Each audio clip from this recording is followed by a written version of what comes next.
You are listening to the We Need to Talk About Oscar podcast, and these are our interviews with the director and the two leads of a Nigerian thriller premiering at this year's Tribeca, The Weekend. It starts off like a family drama, but I wanted to keep a hint of just this unsettling atmosphere. I just wanted to keep it going. Yes, acting is make-believe, but also you need that thing. You need the thing to hold on to. You need the person to be there and just like look at you the way that the character should look at them. Replaying that experience again at home, I feel like it was the toughest part of filming because I was genuinely afraid.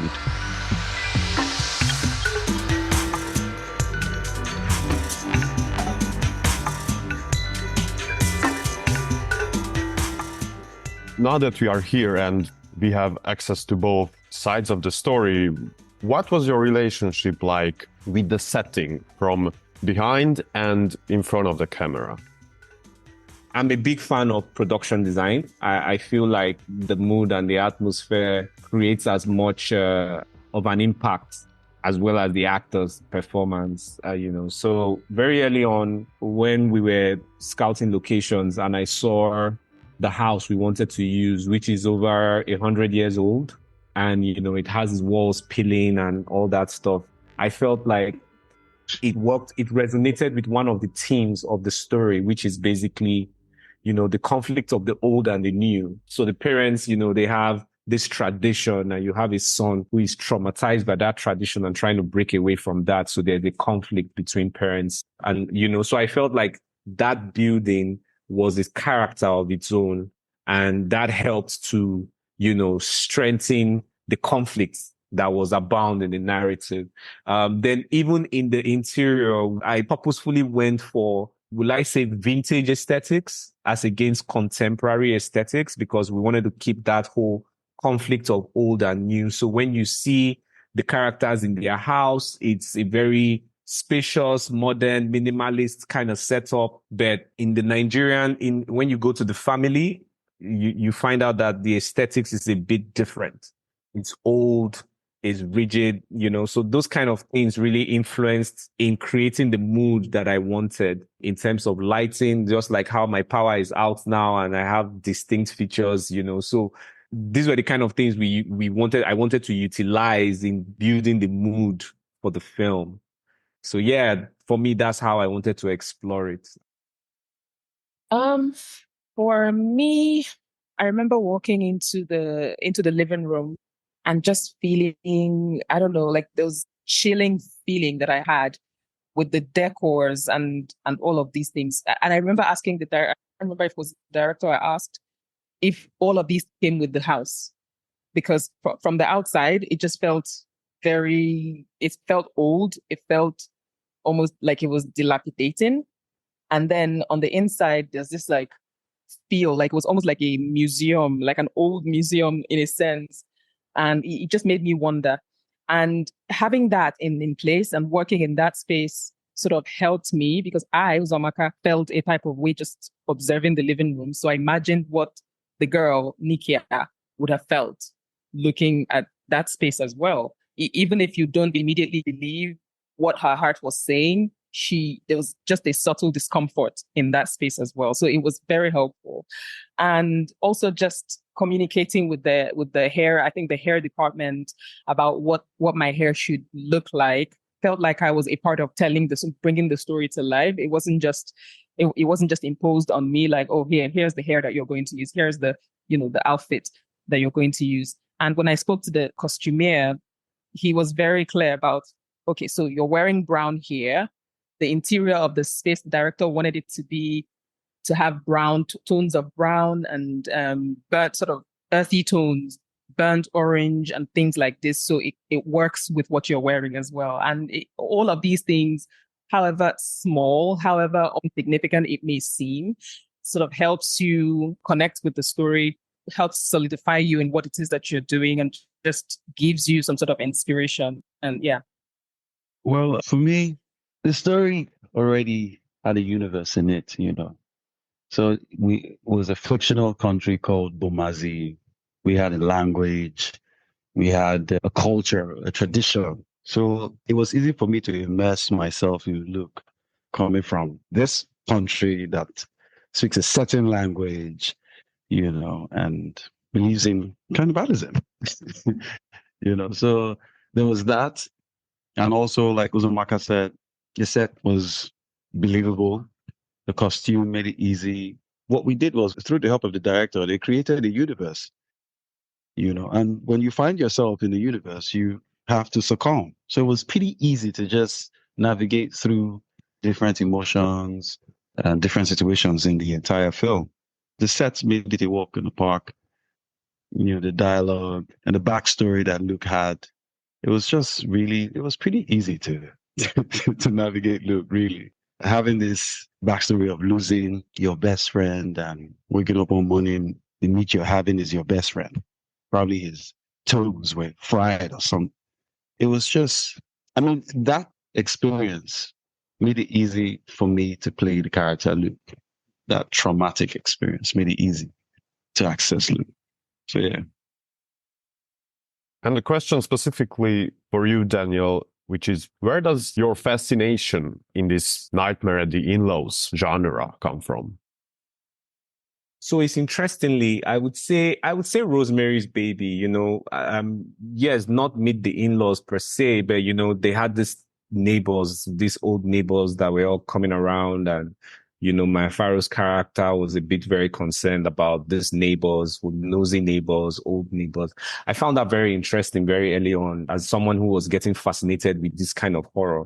So for me, even my backstory, my family, I remember how we used to travel home for holidays, and we meet the extended family, and the extended family comes with a very unique dynamics. There's an unresolved scenario from years before, but now that they've been able to meet again because just like how you have Thanksgiving and everybody has, so most times for us, it's like Christmas time, all families have to come together, so those periods that were supposed to be, good family reunion became very traumatizing because sometimes they go into, they have to argue about some incident that happened 2 years ago, but just because they haven't been able to meet, so they have to resolve it. And it gets confrontational. Not necessarily, it goes into like physical confrontation, but it gets very agitated. And those things were very traumatizing to the point that I didn't like going home for Christmas.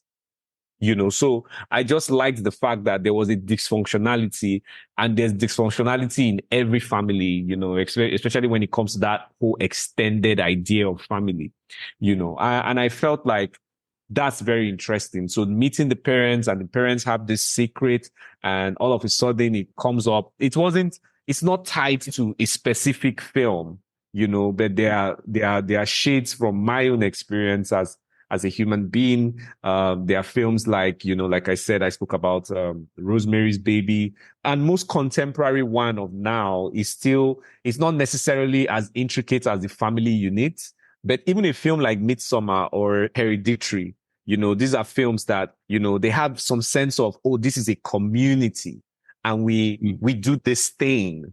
Midsommar primarily, but I think the whole aesthetics of Hereditary became very influential in the way I wanted to make the film. So those are the kind of influences I had, before I had the opportunity to make this film, so when the script came, and, it was very easy to go back into my archives of films that, I was very fascinated by and utilize them to make this film. Uzoamaka, your character goes from naivete to realizing that she can't trust or rely on anyone other than herself throughout the film. And this is quite complex and requires a big swing in the way you have to perform it or act it. Where did you begin with your character? I had a lot of help from the director and from my co-actor as well. I remember just always asking the director what he needed, what I should do, what's going on. And the conversations that I had with the director then brought me back to the fact that this person is a human being experiencing human emotions that I've probably experienced as well in the past. And so making hers this big thing that requires dissection, that requires somebody else to tell you how to feel, wasn't the way to move with it. So this character wanted to belong, right? This character wanted acceptance. This character needed family, needed connection. Haven't you ever felt like you needed connection in your life, even if not romantically, even not familial, just with friendships? Haven't you ever felt like that? So these, just understanding that just on a human level, this character feels things that you felt as well, then helps you connect. Trusting your director, trusting the director when he said, think about what this character is going through. Think about what's happened in this scene. Process it, and then trusting alongside someone like Bucci Franklin, who's just always present, who gives you what you need to perform in a scene, who, even when it's not, and I say this because I've experienced, the opposite of it, who, even when the camera is not on them, they're giving you everything that you need in order to connect. Because yes, acting is make believe, but also you need that thing. You need the thing to hold on to. You need the person to be there and just like look at you the way that the character should look at them. And then they connect, you connect, and you stay in it. It's beautiful. It just helps you. It makes work easier. It's believing, understanding that the character is as human as I am, trusting that these emotions are familiar, and then playing alongside an actor who is so generous. Amazing. And Bucci, all the while, your character is struggling with his past and the burden of his family's culture. And it seems like the truth unraveling, getting it off his chest with his fiancée, learning about the family heritage doesn't really help. What was the toughest part of bearing all this on your shoulders throughout the shoot? Thank you very much for that question, really.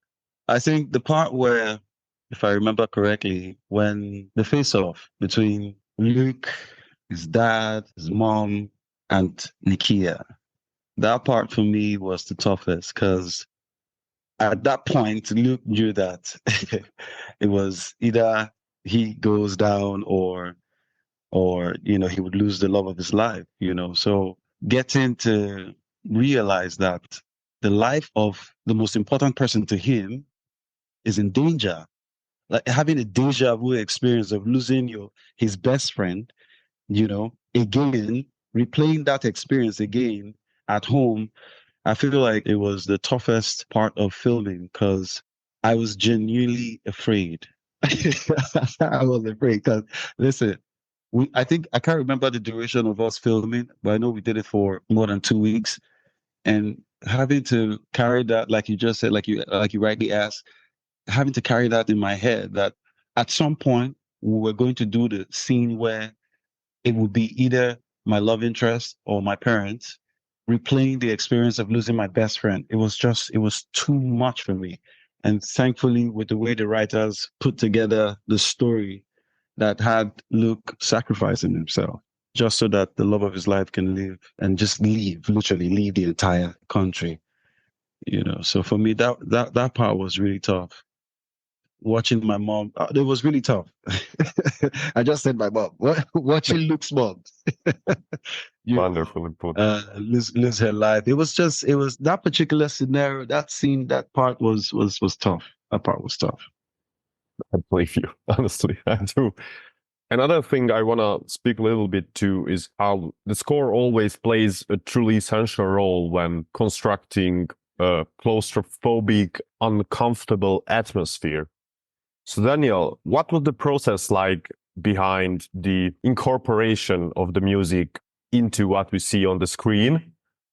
So for me, thank you for that question. It's such a delight, where for a filmmaker, you put so much effort in something. Like, I knew this film was going to be made in 3 stages. I knew we had the screenplay, then we shoot it, then we have to edit it. But even after the edit, I knew music was going to be central to this film. And the music had to be brooding, had to convey the mood and the atmosphere that I felt would be easy for the film, for audiences to navigate the narrative, because it starts off like a family drama, but I wanted to keep a hint of just this unsettling atmosphere. I just wanted to keep it going, there were a lot of unique things that we did while we were making the music, as well as, the process of just deciding where to have music, where to have score and all that stuff. And I would give kudos to the composer at this point. So by the time we had done the cut, I think when I was comfortable with my director's cut, so I brought him in, and he mentioned that the draft, or rather the cut I had at that point, the score, he had a challenge in the middle based on the pacing of the cut, that he felt the trajectory of the music kind of stalled, but we needed to keep progressing. And that became a very influential to the final cut of the film, because it meant we had to lose a character story arc. And very early on, while making the film, or rather when we had the script, it focused on three main characters, actually. It focused on Luke's character, Nikia's character, and Luke's father. So when the composer came in, we realized we had to take out our focus on the father, because the music was not connecting with the emotions if we are playing with the father in the mix. So it was a tough creative decision, whereby we realized that for us to get a very impactful music, to keep that unsettling, claustrophobic feeling for the audience, we didn't have to go out of the environment of both characters. We had to stay within both characters and see how they evolve and go through this drama. For every time we take them out, we were losing this connection you spoke about. Because if we focused on any other character, then we weren't necessarily getting it. And that's why even for the scene where you have the sister driving home with her boyfriend, we wanted it to just be diegetic sound, as against trying to put any kind of score to give it any kind of feeling, because we felt like they didn't necessarily need that. And it was okay for us to have it in this point. So for the music, we were very involved. It's a lot of influences. I'm somebody who, I like Riton's score for Suspiria, which Luca did. I loved that score. I equally loved the score for Hereditary. So I've been following composers for a while, besides, so Clint Mansell. Yeah, I like great score, even Greenwood's score for There Will Be Blood. And so I've always felt like music was very integral to how audiences can connect with the film. And for this particular film, and if you watch my previous film, Sylvia, we used music a lot to equally drive that narrative. So I just had a very good collaboration with the music guy. I'm very glad that people acknowledge that the score was very, very pivotal in keeping the suspense. Well, thank you guys for taking the time. Thank you so much. Thank you so much, Aaron. Really, Thank you so much.